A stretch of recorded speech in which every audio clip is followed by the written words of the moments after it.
Salut à tous! On va attaquer un petit peu notre sujet du jour. On va commencer par le pire du mois, les enfants. Les petites infos révoltantes, notre revue de presse un petit peu zinzoulibar et erratique. Et là, on va parler du lien qu'il y a entre les politiciens, l'argent public, la bureaucratie, le secteur privé et toutes sortes de conneries. Alors, on commence notre tour d'horizon des horreurs avec Christine Engrand, députée RN du Pas-de-Calais, accusée d'avoir utilisé l'argent public pour ses frais personnels. Ça date du 10 septembre. Là, je crois que la plupart des événements ont eu lieu dans les 30 derniers jours, malheureusement, parce que vous allez voir qu'on a affaire à des champions du monde. Alors, Christine, elle a claqué plus de 10 000 euros d'argent public pour couvrir des frais personnels, selon les révélations de Mediapart. Parce que vous comprenez, son enveloppe de députée est trop short. Alors elle a payé un abonnement à un site de rencontre pour 39 euros par mois, plus de 5 000 euros de frais d'obsèques, une pension pour chien, etc. Tout un tas de dépenses personnelles. Moi j'aurais plutôt mis 5 000 euros dans l'application de rencontre et 39 euros dans les obsèques, quoi, parce que là il y a du travail, mais bon. J'imagine qu'ils n'ont pas la formule. Une enveloppe de 5 950 euros par mois de frais de mandat, donc c'est en plus de son salaire. C'est trop short. Elle parle aussi de confusion entre ses cartes professionnelles et personnelles, elle est un peu zinzin, perte de justificatif dans les inondations, le chien a mangé mon devoir, ça en est là. Et ouais, la dame est confuse, elle confond les cartes. Je sais pas, peut-être qu'on va éviter de lui faire voter le budget, qu'est-ce que vous en pensez? Non seulement elle est députée, elle gagne 7000 balles brutes par mois, mais elle est aussi conseillère régionale, ce qui implique que la représentante RN touche chaque mois, d'après nos estimations, 8 434,85 euros, soit le maximum qu'un élu peut percevoir après écrêtement, puisque j'imagine qu'il y a des lois sur le non-cumul des mandats et surtout des rémunérations. Donc elle touche 8 400 euros par mois, plus 5 000 euros de frais, et elle dit c'est pas assez. C'est pas assez parce que vous savez, moi je gagnais mieux ma vie avant, j'ai perdu du pouvoir d'achat, enfin personne t'a forcé à être député, quoi.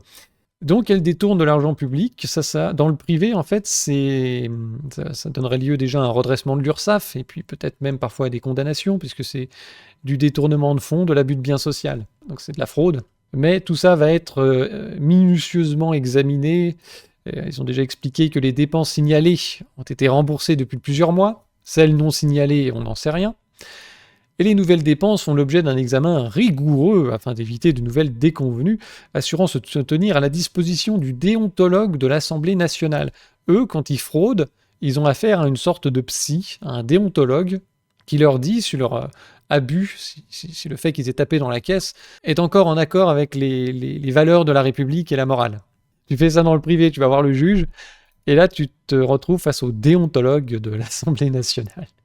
Alors les déboires de Christine ne s'arrêtent pas là, puisque 4 jours plus tard, elle est contrôlée au volant de son automobile en train de téléphoner sur l'autoroute.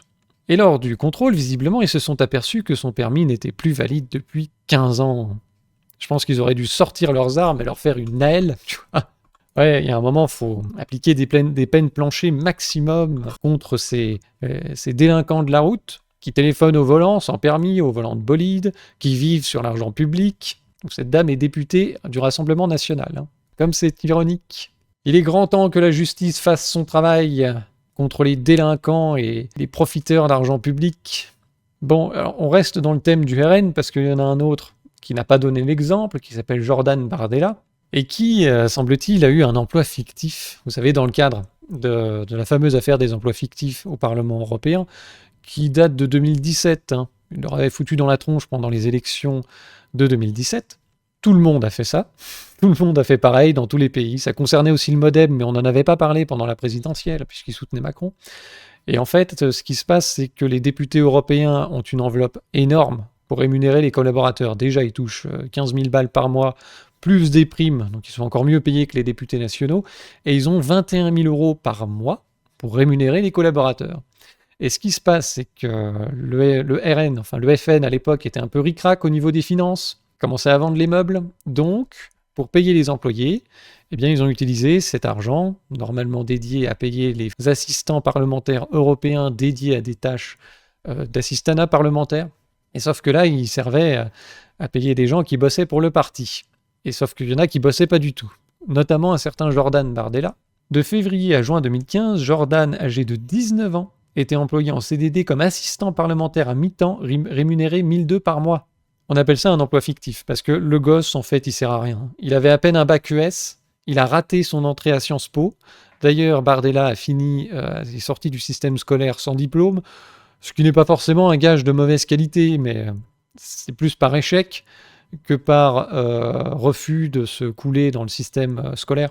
Et donc, c'est un gamin qui, depuis ses 19 ans, est cadré par le RN et doit absolument tout à ce parti. Le petit emploi sympa où tu fous rien, t'es payé 1 200 par mois en CDD à mi-temps, c'est déjà pas mal, quoi. C'est 2 fois le SMIC. Pour être assistant parlementaire, qu'est-ce que ce gosse pouvait comprendre, pouvait connaître au travail d'assistant parlementaire d'un député européen? Bon. Bref, donc, ce qui s'est passé, c'est qu'on essaye de faire en sorte de faire croire que ce jeune Bardella avait un vrai boulot, et donc ils font des agendas bidons, revues de presse antidatées et paraphées de sa main. Des fausses preuves ont été fabriquées par le parti lepéniste pour berner la justice et justifier l'emploi fictif de Bardella, qu'il a occupé en tant qu'assistant parlementaire. On a ici un extrait de l'article. Jordan Bardella, on est emmerdé avec lui parce qu'il n'a rien fait quand il était assistant, assure un ancien collègue, et ses équipes vont donc préparer un dossier de fausses preuves. Bardella a sorti plusieurs versions. Il a d'abord évoqué de fausses accusations, puis il a laissé entendre qu'il pourrait bien s'agir de son écriture, et il conteste maintenant avoir participé à l'élaboration des fausses preuves. Donc c'était inventé, finalement il y a bien des fausses preuves, c'est mon écriture, mais finalement c'est plus la mienne. Bon, ça part un peu en sucette, pour autant, Bardella n'est pas poursuivi dans l'affaire qui sera jugée à partir du 30 septembre au tribunal correctionnel de Paris. Libé explique que les enquêteurs ne se sont pas attardés sur son cas afin de ne pas alourdir un dossier déjà conséquent. Encore un coup de la justice non financée et laxiste. Et oui, le coût de sa rémunération ne représentait que 10 444 €, là où d'autres cadres auraient permis le détournement de sommes bien plus importantes. 10 000 €. On se baisse même pas pour les ramasser, hein, franchement. Une paille. Donc voilà, on va pas alourdir le dossier et on va laisser passer la délinquance. Une fois de plus, cette justice laxiste devrait appliquer des peines planchées forfaitaires. Voilà, simplement, ça permettrait d'être un peu plus expéditif, quoi. Je vous partage ça, même si j'ai un léger doute. Vous en ferez ce que vous voudrez. On a Anton Rouget, qui est journaliste à Mediapart, qui justement avait soulevé cette affaire aussi, qui publie le fameux agenda qui serait paraphé de la main de Bardella, qui date de 2015, et il aurait été acheté en 2018 par le parti. Voilà, agenda de 2015 acheté ici dans les dates de commande, vous pouvez voir 2018.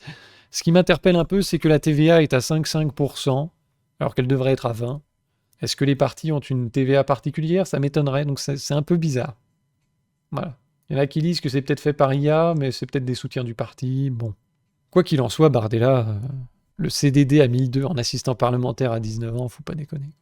Il n'y a pas que le RN qui tape dans l'argent public, et qui vit aux frais du contribuable, de manière complètement illégale en plus, tout en dénonçant l'assistanat chez les autres. Alors il y en a d'autres qui abusent aussi du côté de LR. Vincent Jeanbrun, député LR et maire de l'Haye-les-Roses, est poursuivi. En tout cas, une enquête qui est ouverte pour prise illégale d'intérêt. Porte-parole du groupe La Droite Républicaine à l'Assemblée, est soupçonné d'avoir attribué des logements appartenant à un syndicat intercommunal à 2 de ses collaborateurs. Ouverte le 2 septembre, cette enquête fait suite à un signalement effectué par l'association Anticorps mi-juillet. Elle dénonce l'attribution irrégulière de logements de fonction par Vincent Jeanbrun à son directeur de cabinet en 2017 et à son chef de cabinet à la mairie en 2021. Ils sont combien de chefs dans ce cabinet là? Parce que il y a le directeur et il y a le chef. Bon. Alors après, c'est peut-être, je sais pas, peut-être directeur de cabinet personnel, et puis il a un chef de cabinet en plus à la mairie, et puis tout ce beau monde est logé aux frais du contribuable. Ils auraient eu accès à des logements qui sont réservés aux membres du syndicat intercommunal des cimetières, précise l'association. Alors, je sais pas ce qu'ils ont fait à l'interco des cimetières, mais ils sont apparemment bien dotés. Les logements en question sont 2 maisons de 150 mètres carrés, situées à Chevilly-la-Rue, commune voisine de l'Haye-les-Roses, et ces 2 collaborateurs payaient 700 € de loyer mensuel, soit 5 fois en deçà du marché. Donc apparemment le marché est à 3000 ou 3005, ils payaient 700 balles. C'est susceptible de caractériser un détournement de fonds publics, dénonce l'association, qui pointe aussi du doigt le fait que les factures d'électricité des 2 collaborateurs étaient réglées par la mairie pour un montant de 45 000 €. Ils faisaient pousser de la drogue, les mecs. Il y avait du trafic organisé, c'est pas possible. 45 000 balles. Ils ont pris un tarif au marché au plus haut de la crise. Comment ça se passe? Ça, c'est une privée de joke quand même. Faut avoir suivi la chaîne pour la comprendre. Ils ont une ferme à crypto, oui. 45 000 balles. Je sais pas si c'est sur plusieurs années, mais enfin quand même, quoi. Attends, je vais faire un rapide calcul. 45 000 divisé par 2, même divisé par 3, sur 3 ans, ça fait quand même 7 500 par an, divisé par 12. Ils font quand même pas 625 balles d'électricité par mois, quoi. Non, ça fait quand même des grosses factures pour 2 logements, même sur plusieurs années, quoi. Vincent Jeanbrun évoque une pratique déjà en œuvre au sein du syndicat avant son arrivée à la mairie. On a toujours fait comme ça. Voilà, là c'est... On a toujours tapé dans l'argent public. Il affirme être habilité par le conseil syndical à signer des baux commerciaux et locatifs pour le patrimoine immobilier du syndicat. Très bien. Il n'empêche que ce monsieur Jeanbrun a une sorte de petit pouvoir, puisque lui, apparemment, il peut signer des baux locatifs pour filer des maisons à 700 balles là où ça coûte 3000, plus électricité incluse. Hein. Ça a l'air quand même d'être des sacrées passoires énergétiques. Et donc ça lui donne un pouvoir sur les gens. Et ça, c'est fait avec de l'argent public. Il en profite indirectement. La distribution de prébendes lui donne un petit pouvoir indirect sur les gens. Et c'est comme ça qu'on peut parfois avancer dans sa carrière. Ou alors, rôder le fisc, ou s'éviter de payer les cotisations sociales et les impôts. En échange d'un petit avantage qu'offre sa place au sein de l'État, eh bien on peut le monnayer et obtenir des faveurs qui sont plus ou moins légales, bref, faire du trafic d'influence. Transfert de Neymar au PSG, ça avance, des SMS attestent de l'implication directe de Darmanin. Gérald Darmanin, en plus d'avoir des petits problèmes avec les femmes, il en a aussi avec les finances publiques. Révélé par Mediapart, des messages découverts par les policiers confirment que Gérald Darmanin a œuvré pour obtenir des avantages fiscaux du nouveau monsieur le ministre. Alors on commence en fait avec un certain Jean-Martial Ribs, qui contacte Hugues Rançon. Hugues Rançon est un élu fan du PSG, qui est un ancien vice-président de l'Assemblée nationale de 17 à 22, qui est aujourd'hui secrétaire général de la branche hydroélectricité d'EDF, on est quand même mal parti. Donc il faisait l'intermédiaire avec des gens du PSG et le ministre des Comptes publics pour obtenir des faveurs et éviter l'impôt. Donc ça date de 2018. Dans son téléphone, les enquêteurs ont découvert plusieurs SMS échangés avec Gérald. Le 25 juillet, il lui demande d'organiser une rencontre avec les dirigeants du club. Il a échangé avec le DIRCAB en ce moment. Un peu plus tard dans la journée, il lui confirme que le directeur général du PSG, Jean-Claude Blanc, sera reçu ce soir par mon DIRCAB, Jérôme Fournel. Le fameux Jérôme Fournel, qui est aujourd'hui nommé directeur de cabinet du nouveau Premier ministre Michel Barnier, et il avait rédigé une note contenant une série de conseils permettant au club d'échapper aux cotisations sociales sur le transfert. Donc c'était le transfert de Neymar qui coûtait 220 millions d'euros, et du coup il devait payer des cotisations et impôts sur tout ça. Bref. Du nouveau monsieur le ministre, le soir même, Hugues Rançon relance Darmanin, ça avance, lui répond le ministre le lendemain. Un peu plus tard, le PSG est soulagé, après avoir reçu 2 rescrits fiscaux adressés par le fisc et l'URSSAF Île-de-France. Le club n'aura donc ni impôts, ni cotisations sociales à payer. Ça se termine, écrit Darmanin au vice-président de l'Assemblée nationale. Neymar va donc pouvoir rejoindre le PSG sans plomber les finances du club. Il s'agit donc de savoir si tout ça est légal ou s'il n'y a pas eu un petit trafic d'influence entre le vice-président de l'Assemblée, Gérald Darmanin, et puis Jean-Martial Ribs, qui était au PSG à ce moment-là. La justice tente de savoir si l'ancien député LREM de Paris a été rétribué pour son rôle d'intermédiaire. Il a en tout cas tenu à remercier Jean-Martial en août 2017, qui lui a permis d'avoir des places au Parc des Princes. Ses 2 fils ont même eu le privilège d'accompagner les joueurs sur le terrain. C'est top! À ce stade de l'enquête, seul Jean-Martial, qui a quitté le PSG en 2022, a été mis en examen dans ce volet de l'affaire. Devant les policiers, il a estimé n'avoir commis aucune irrégularité.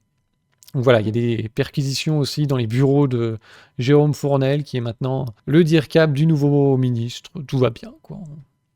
Donc il y a quand même une possibilité pour que tout ça soit parfaitement légal. Hein. Il peut y avoir des rescrits fiscaux qui peuvent être demandés. Voilà, Darmanin, à la discrétion du contribuable, peut faire passer comme ça des accords. C'est à la justice d'en décider, et bien sûr, j'ai confiance dans la justice de mon pays. Hein. Le trafic d'influence sera lourdement condamné. Comme disait Darmanin, tout est fait dans le cadre des lois fiscales de la République. Voilà, circuler, il n'y a rien à voir. C'est peut-être comme en Irlande. Hein, on peut faire un petit accord entre le gouvernement, enfin l'État, et une multinationale pour décider de quel montant d'impôt on va appliquer. Donc ils ont demandé une exemption, ils l'ont obtenue, c'est tout. Voilà. Il n'y a pas eu de trafic d'influence, de rémunération, voilà. Vous aussi, hein, vous pouvez envoyer un message au ministre des Comptes publics, puisque maintenant il y en a sûrement un, et lui dire « J'aimerais bien être exempté de payer mes impôts et mes cotisations, s'il vous plaît, vous me faites un rescrit fiscal ?» Voilà, vous m'envoyez ça à telle adresse. Je suis sûr que ça marche. Alors, bon, on se fait un peu enculer. Pour autant, la natalité recule, et la CAF vient d'avoir une grande idée. Le fameux Julien Damon, spécialiste des politiques familiales, invite les pouvoirs publics à faire preuve d'inventivité. Et donc, il s'agit de financer les abonnements aux sites de rencontres. Ouais, grande idée. Grande idée pour relancer la natalité. On va passer sur les différentes débilités qui sont évoquées. C'est pas très intéressant, mais vous allez voir qu'ils ont de grandes idées pour dépenser l'argent public. Donc ils expliquent que les caisses d'allocation familiale devraient tout faire pour encourager les rencontres entre célibataires, parce qu'ils ont découvert en fait que la première barrière à la procréation, c'est tout simplement que les gens niquent plus, ne se rencontrent plus, il n'y a pas de conjoint ou de conjointe, ou il n'y a pas d'accord pour faire des gosses. Donc il faut des rencontres entre célibataires, et pour lui c'est l'évidence. La CAF finance déjà de la médiation familiale en cas de séparation.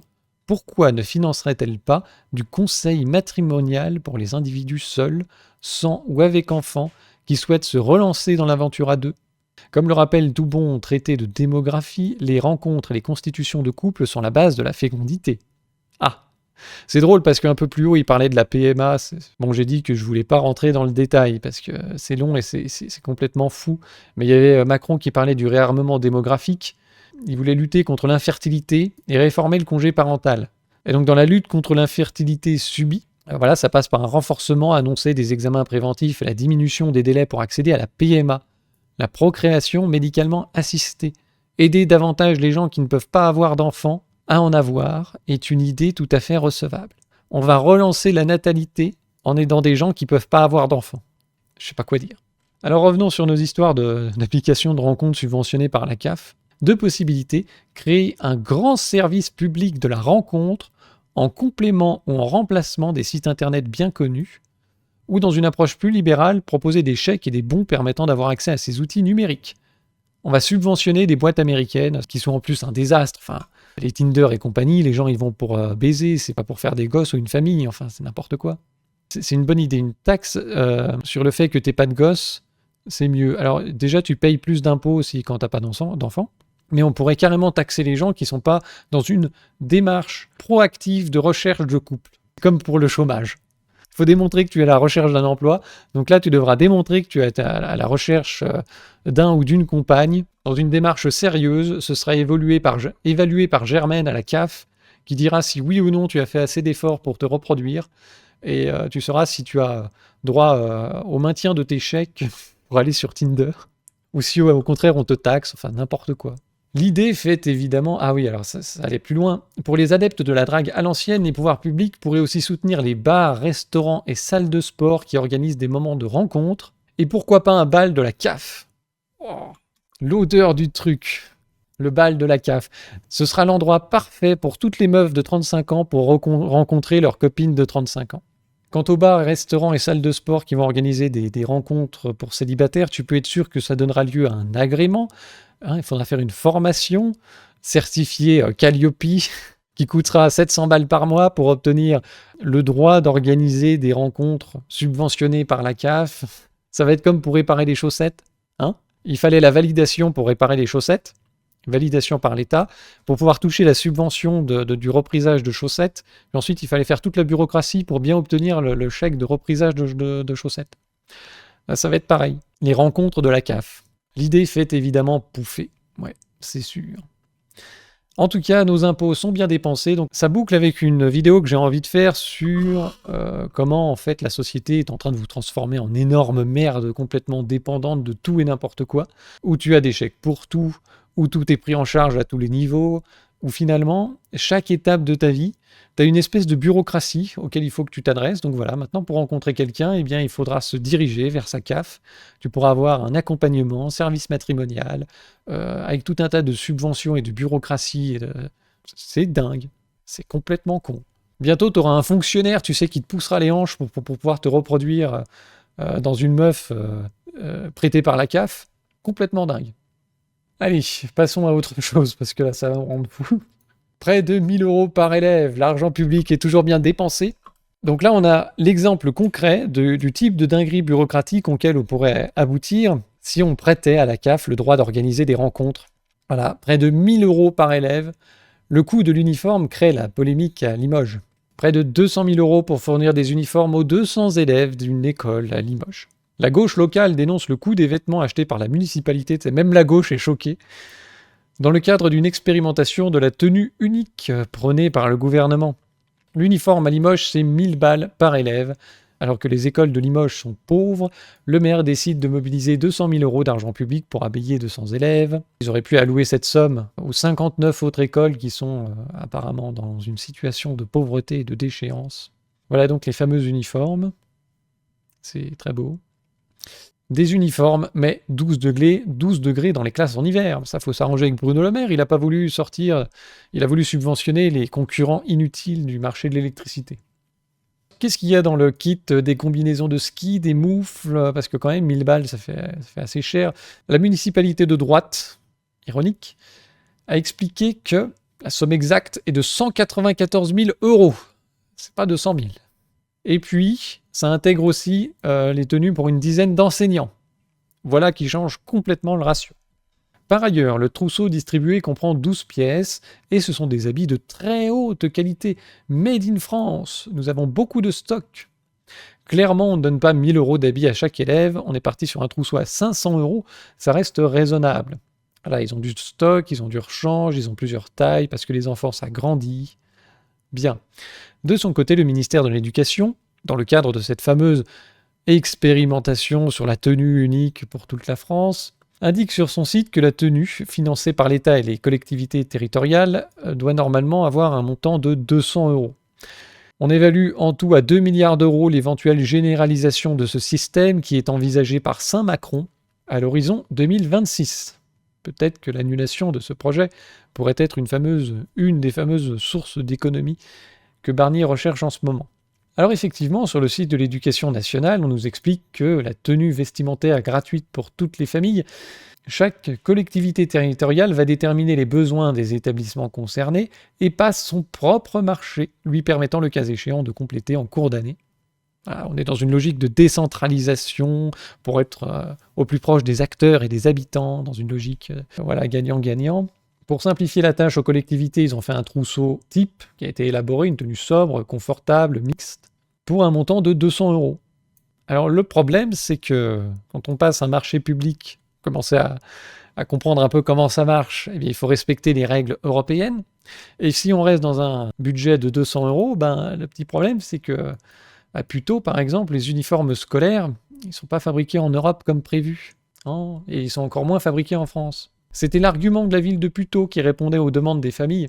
Les uniformes portés depuis ce lundi par les quelques 900 enfants des écoles de machin truc sont fabriqués en Europe et ils sont éco-responsables. À la base, ils devaient être fabriqués au Portugal.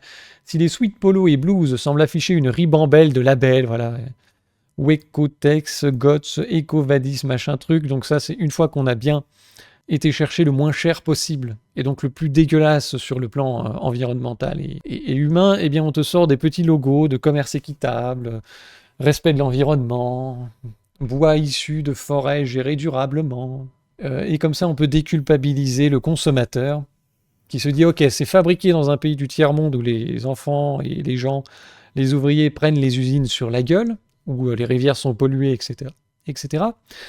Mais il y a le logo, donc ça doit aller. Ça doit être à peu près bon.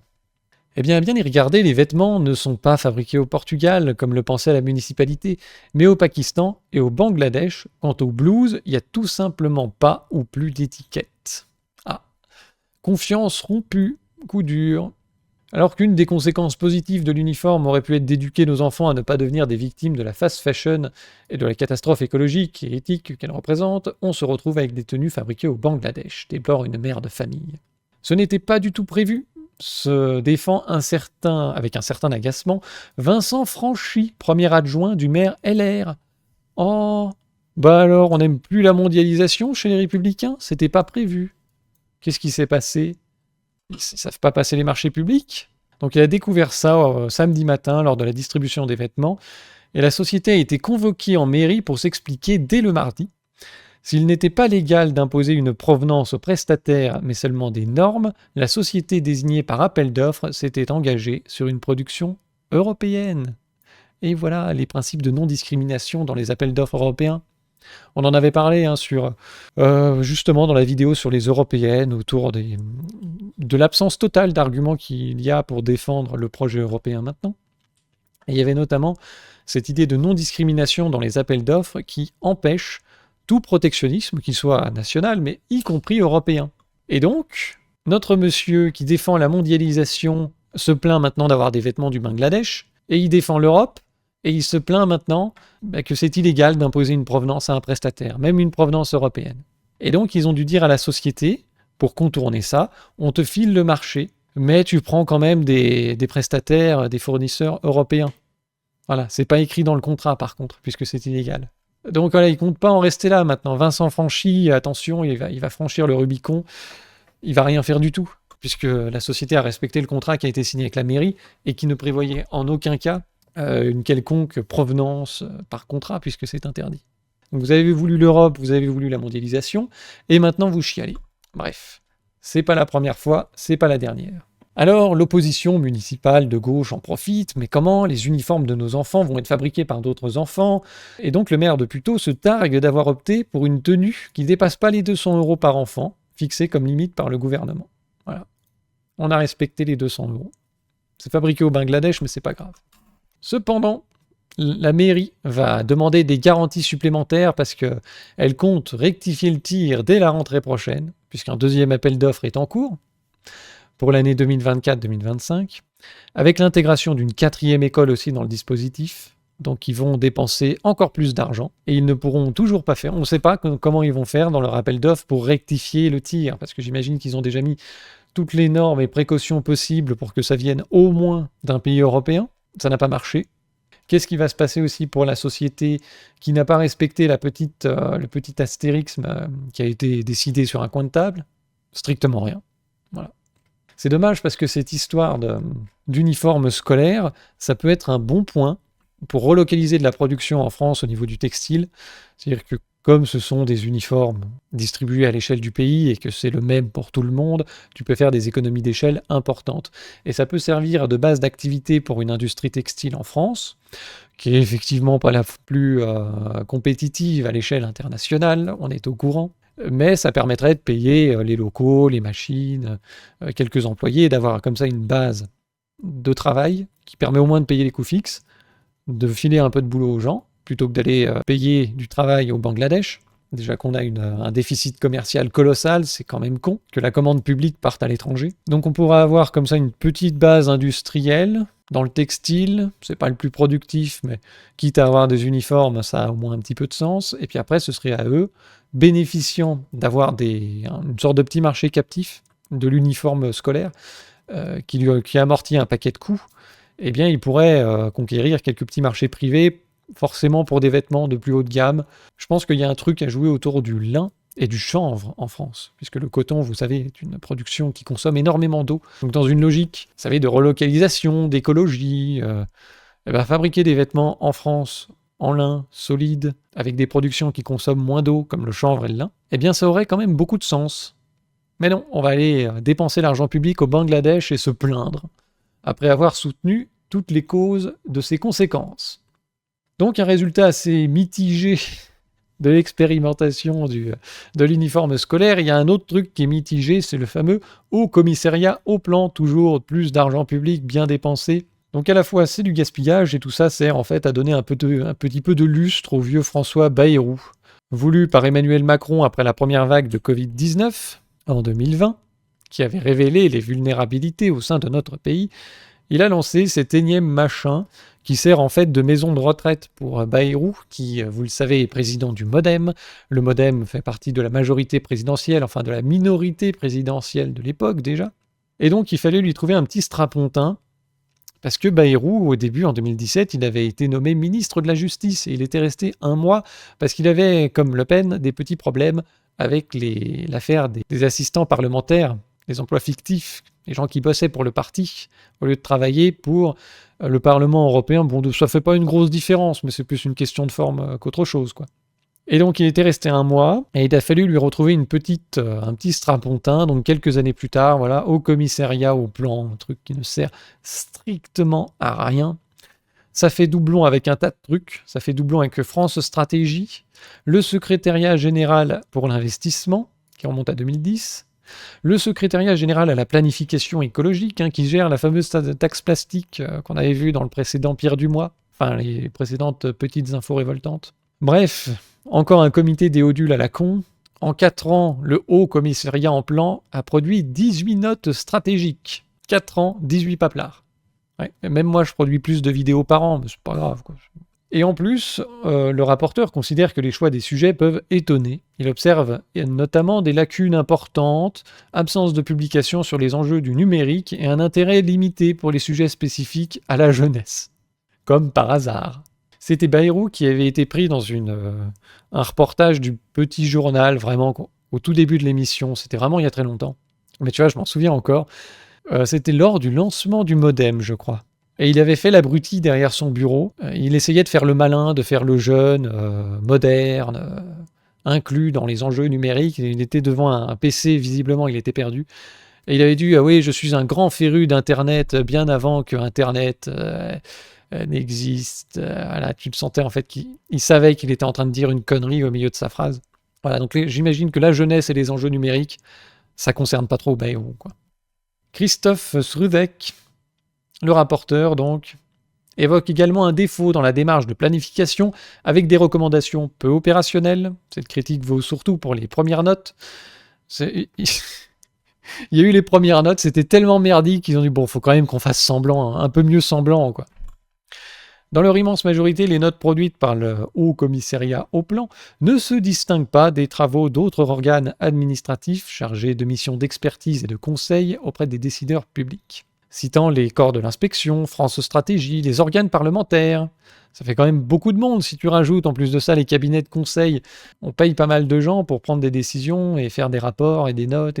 Bon. Pour une partie, ces notes peuvent même apparaître beaucoup moins précises et approfondies que des trucs, des organes soi-disant moins prestigieux, que des hauts commissariats au plan stratosphérique. Depuis 2023, son budget annuel est d'environ 1,9 million d'euros pour assurer les dépenses de fonctionnement et surtout les 14 équivalents temps plein. Bayrou a fait le choix d'exercer ses fonctions à titre bénévole. De toute façon, il cumule déjà pas mal de retraites, donc c'est pas ça qui l'intéresse, c'est surtout qu'il a 14 personnes qu'il peut comme ça avoir sous ses ordres. Il y a sans doute voiture de fonction, costume de fonction, repas de fonction, frais de fonction, je sais pas, meuf de fonction pour relancer la natalité. On sait jamais, c'est peut-être fourni par la CAF, ça aussi. Bref, donc tout ça est un titre essentiellement prestigieux et qui sert là aussi à avoir une sorte de pouvoir indirect. C'est pas pour la rémunération, tu vois, c'est comme de pouvoir signer des baux pour des maisons à 700 balles, là où ça coûte 3000, ça te donne du pouvoir indirect sur des gens. Donc là, c'est pareil, il est haut commissariat, et puis il est haut commissaire au plan, il gère 14 personnes, il a ses entrées à divers endroits, donc voilà, ça fait de lui quelqu'un d'important, et donc il va pouvoir mettre le modem au service de la minorité présidentielle, et pendant ce temps, il casse pas les couilles, quoi. En gros, c'est ça. Donc voilà, si Barnier recherche 1,9 million d'euros, je sais où les trouver. Alors il y a d'autres petites dépenses du même acabit qu'on pourrait peut-être réduire. On apprenait il y a quelque temps dans le Figaro que depuis 2020, le fisc, Bercy, va autoriser la création de faux comptes sur Facebook, Instagram, TikTok et compagnie pour débusquer les auteurs de fraude fiscale. Il va accéder à vos photos privées, puis par exemple on vous envoie un petit message génial, ces photos de ta piscine, c'est chez toi. 1,4 million d'euros de dépenses, 68 000 euros de gains. On a encore payé pas mal de gens à rien foutre dans les bureaux, je crois. Ils ont passé du temps à nous casser les couilles sur les réseaux sociaux. Bon, imaginez tous les fake influenceurs qui se prennent en photo dans des faux jets privés en carton-pâte, c'est du décor, qui affichent un faux style de vie. Bonjour, c'est Bercy, il est à vous ce jet privé? C'est à vous cette villa? C'est à vous cette Ferrari? Ah non, c'est tout en location, et en plus vous avez fait ça à crédit. Ah bah vous êtes un sacré débile. Bon, bah du coup on vous prendra rien, mais on aura bien rigolé. Et c'est aux frais du contribuable. Donc là encore, on peut récupérer 1,4 million d'euros. Voilà. L'IA de Google a un meilleur rendement. Oui, mais ça ne crée pas d'emplois. Alors que là, il y a eu des emplois équivalents temps plein de créés. En parlant d'emplois créés, vous avez aussi Adopi. Donc là, il y avait Marc Ress qui répondait justement à ce tweet que je viens de vous citer et qui expliquait que Adopi fait encore mieux avec 82 millions d'euros de subventions foutues en l'air pour 87 000 euros d'amende. Alors c'était dans le rapport de 2019 et pas 2020, parce que j'ai été vérifié, je suis quelqu'un d'assidu. Depuis 2019, voilà, ils ont récupéré 87 000 euros d'amende, dont près d'un tiers pour la seule année 2019. Donc voilà, depuis 2011, entre 2011 et 2018, ils ont récupéré quelque chose comme 50 000 euros. Ils n'ont vraiment rien branlé. Et en 2019, ça c'est comme pour les notes du Haut Commissariat. Bon, faut qu'on travaille un petit peu parce que ça commence à se voir qu'on sert à rien. J'ai été voir, comme je vous le disais, les fameux rapports. Donc vous avez par exemple ici le compte de résultats de Adopi, rapport d'activité de 2021. Charge de fonctionnement 4 millions d'euros. Consommation de marchandises, approvisionnement, réalisation de travaux. Voilà, donc c'est pour les gommes, le café, les capotes, le bésodrome, tout ce que tu veux. Charge de personnel 2,7 millions.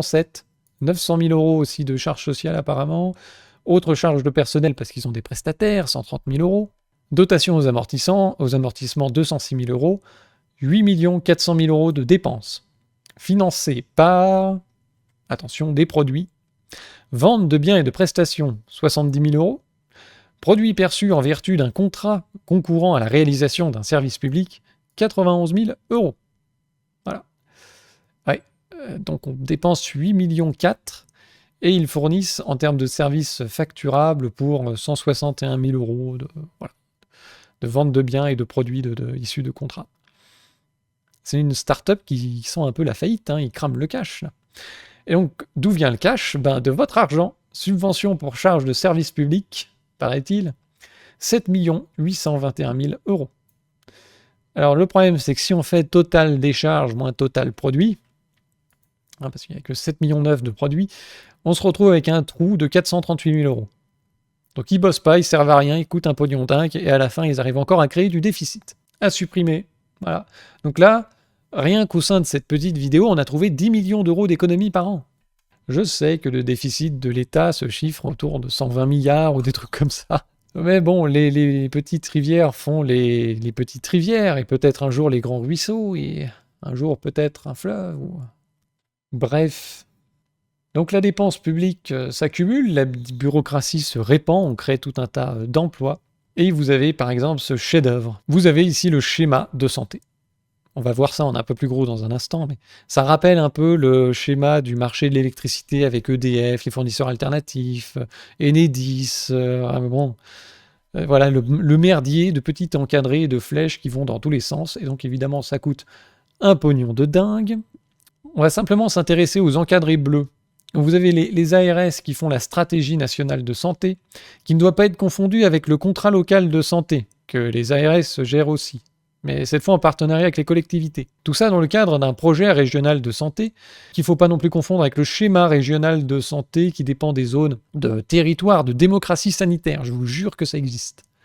Territoire de démocratie sanitaire. Avec toutes les conneries autour du pass. Bon, vous vous souvenez ce qui s'est passé autour du Covid, donc ils ont réussi à créer un truc qui s'appelle quand même territoire de démocratie sanitaire. Alors tout ça ne doit pas être confondu avec le projet médical partagé, ni avec le contrat territorial de santé, ni avec le projet de santé, ni le projet territorial de santé, ni le diagnostic territorial partagé. C'est zinzin. Un chat ne retrouve pas ses petits, comme on dit. C'est illisible, incompréhensible. Et donc là-dedans, vous avez une myriade de bureaucrates et de trucs qui font doublon dans tous les sens. Personne n'y comprend rien. Tout le monde perd un temps fou pour essayer de comprendre ce qui se passe dans ce bordel administratif de la gestion du système de santé. Et donc après, on dit aux soignants, oh, on ne peut pas vous augmenter. Vous voyez bien que vous coûtez trop cher. Mais toute cette complexité bureaucratique, eh bien, ça profite à certains. Par exemple, à un certain Olivier Véran. Olivier qui a, selon le Canard enchaîné, tapé dans l'œil de Xavier Niel. L'ex-ministre de la Santé vient de rejoindre l'entreprise du milliardaire Lunettes pour tous. Cette boîte doit justement son ascension au 100% santé, une réforme portée par un certain Olivier Véran. Bien vu la reconversion. Après avoir été ministre de la Santé, il a essayé de se recaser en tant que chirurgien plastique. Peut-être pour essayer de relancer le taux de natalité, j'en sais rien. Mais voilà, il voulait se lancer dans la chirurgie plastique, et comme il y a eu la dissolution, il s'est dit, il faut que je me présente aux législatives, Et il me semble qu'il y avait eu cette histoire avec lui où il avait fait semblant de revenir dans l'hôpital public. Il avait fait semblant, en fait, il faisait une sorte de visite de permanence, de trucs bénévoles. Il n'était pas embauché à l'hôpital public, mais il avait fait semblant en fait d'être revenu à l'hôpital.